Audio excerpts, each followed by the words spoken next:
Alors, ma visite aujourd'hui, elle avait pour but de voir les forces qui sont à Barkhane et qui sont en train d'opérer la réarticulation, c'est-à-dire le désengagement d'un certain nombre de sites pour se réarticuler en dehors du Mali, mais aussi de voir les troupes qui continuent la lutte contre le terrorisme au Mali et en dehors du Mali.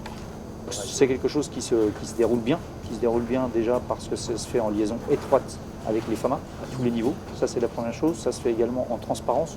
Le but étant que les restitutions se passent dans de bonnes conditions, parce que Barkhane continue à être ici. Et il faut que, bien évidemment, au-delà de la lutte contre le terrorisme qui obtient des résultats significatifs, on soit également très très clair dans la manière dont tout ceci va s'opérer. La deuxième chose, c'est que bien évidemment la situation sécuritaire soit maîtrisée. Donc Barkhane continue à conduire des opérations pour établir des bulles de sécurité, pour assurer la sécurité au large de ces emprises à partir desquelles on est en train de préparer le désengagement, c'est-à-dire démonter une partie des camps et sortir toutes ces choses-là. C'est également important que la lutte contre le terrorisme se poursuive, et à ce titre-là, on est en mesure d'appuyer les forces armées maliennes si jamais elles étaient attaquées et si elles le demandent.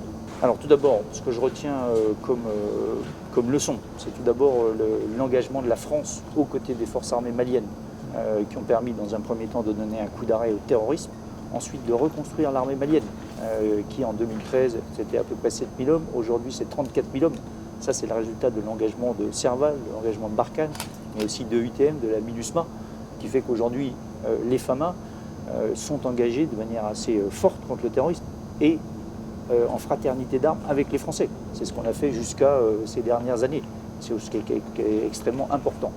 Maintenant, ce que je considère aussi, c'est que cette opportunité sécuritaire qui a été fournie par Barkhane, mais également par les FAMA, n'a finalement pas été bien exploitée par les autorités politiques, qui n'ont pas compris qu'il y avait une vraie fenêtre d'opportunité pour avancer et essayer de trouver une solution à la lutte contre le terrorisme et la solution des problèmes que connaissait le Mali. Et ça n'a pas été saisi. Voilà. Okay.